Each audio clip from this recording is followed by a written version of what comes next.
What's going on, guys? I'm tieronecollections. Today in this video, I'm going to talk whether it's worth cracking some of these other grading companies like CGC, Beckett, or SGC, or even some of the random ones to then cross over and grade with PSA. I'm the MVP. Now I feel like Russell. Feel like John Morant. Need a triple-double. Told him check the stats. Yeah, I got a couple. Real quick, I just launched the YouTube member program on the channel. If you become a member, you will get access to a bunch of exclusive content, stuff that comes weeks early before it hits YouTube or even the public Discord. You'll still have to join the Discord, and then once you become a member, you will then get access to a private channel. In that private channel, I'm going to post all my investments and grading plays there up to weeks early, so you'll have first access to all of that stuff, as well as every Sunday I'll be doing a 30-minute Q&A there in the private voice channel, and I'll be able to talk, so you guys will have one-on-one time with me, and then it'll allow you to be successful in your grading adventures. Alright, since the most common question I get is CGC. Should you crack CGC slabs and turn them over to PSA? We're going to go over that one first. Just looking at their grading standards, I mean, obviously, I'm pretty much never cracking a pristine CGC 10 and turning it into a PSA 10. I would potentially consider Beckett, but honestly, these should probably not be cracked. CGC 10s have roughly the same PSA 10 grading standards. The main thing that is different is you can get away with a little bit more whitening on CGC from what it seems. Specifically on Mint Plus cards, 9.5s. They have the same centering on the front, so it is 55-45 for CGC Gem Mint 10s and Mint Plus 9.5s. But if we take a look at some examples, it'll start to stand out that they do seem to let a little bit more whitening on the back corners get away at CGC as opposed to PSA.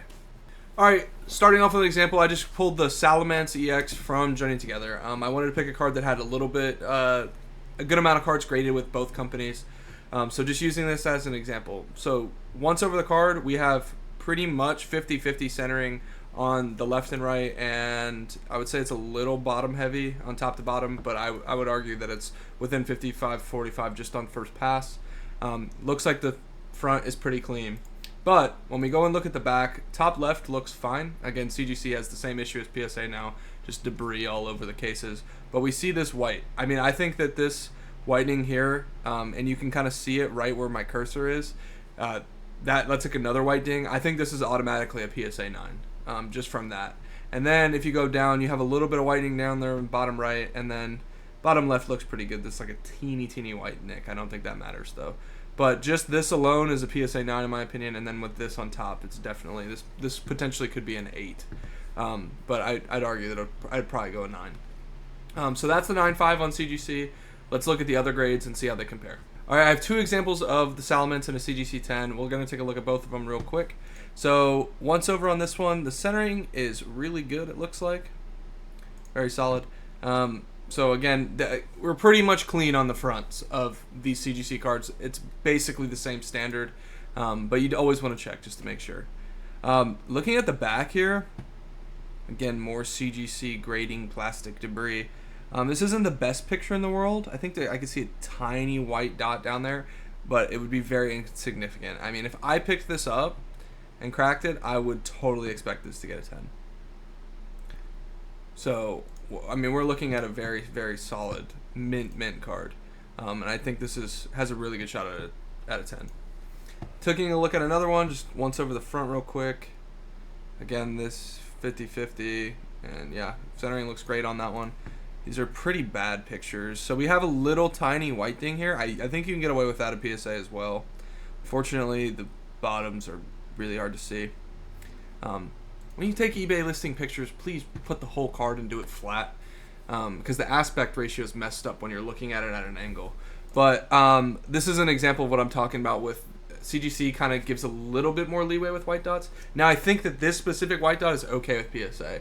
So if you were to buy both of these for $200, we'll look at the PSA 10 price. I mean, one sold recently for $400. I mean, I think it's definitely like a $450. I think it's a $425. You know, between $400 and $450 card, I believe. So theoretically, you could make like $100 ish after fees and the time wasted or time waiting for it to come back for PSA. So it's not necessarily the worst thing to do. There's probably better cards out there than this Slabs, but that's just a good idea of the price discrepancy. I mean, this This has a real good, this one specifically has a very, very good shot at getting a PSA 10, and it's half the price of the most recent sale on eBay. So let's look at some other companies and some other cards. One thing I would like to mention with CGC, this is a big thing when it comes down to their old label versus their new label. So if you don't know, the old blue label 9.5 equals a Gem Mint 10. It still has the same words there and whatever. Now they just have different tiers, pricing, and all that stuff. So you could actually send in any blue label CGC card that you have and get it into a Gem Mint 10 new label for free. You just gotta pay for the shipping. Now, I just found this listing while I was looking. I think the Umbreon, this card has skyrocketed recently. I do think that the centering rule had changed. It used to be 60-40, just like PSA used to be 60-40. So I think that's what is holding this card back. But again, a lot of 9.5s tend to be lower priced. Even though you could put a 9.5 of this card and a Gem Mint 10 next to each other, both CGC, and they wouldn't sell for the same price. A lot of people don't know that you could turn this back into a CGC 10. It's literally the same grade and whatever. So take that into account when you're looking. Some of these older labels you can definitely take advantage of.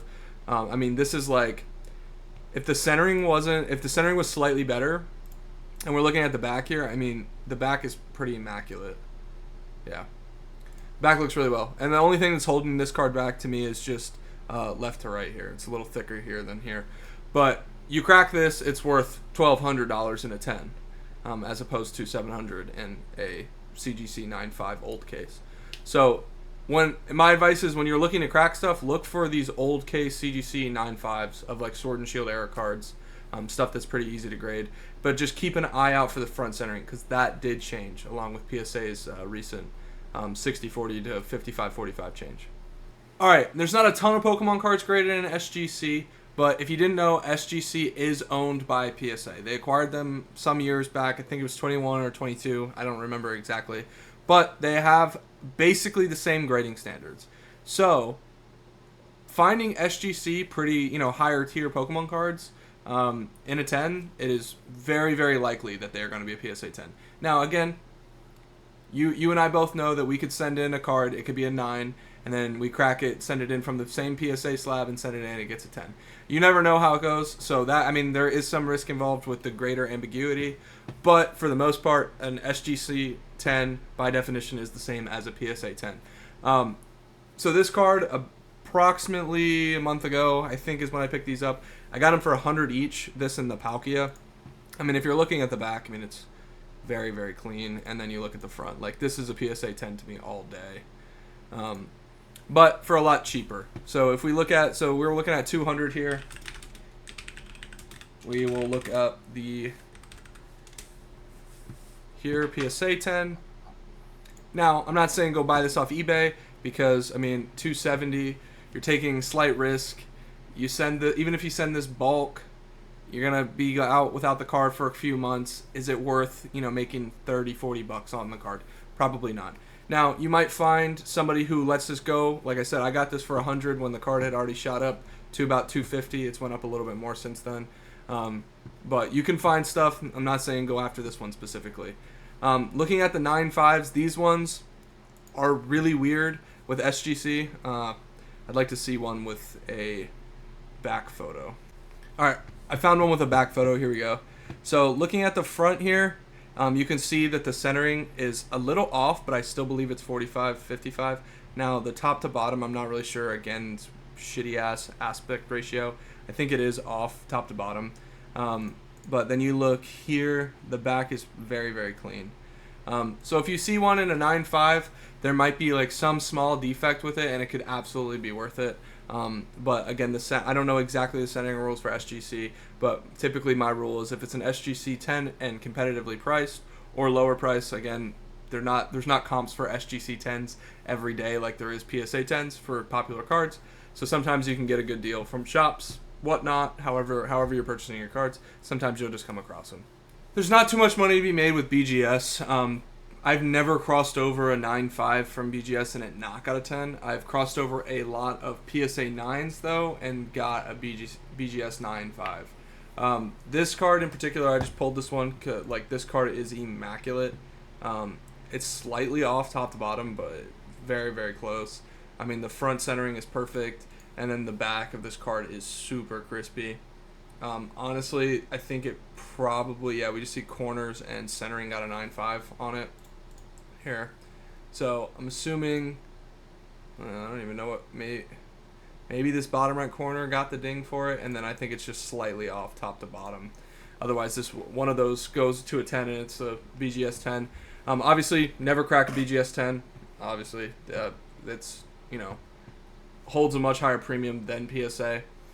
There is some weirder cards, generally not bigger cards. The thing is, a lot more people are hip to the fact that BGS 9.5s can cross over to PSA 10s. But it is pretty much a middle ground. Whereas you can look at I have another example.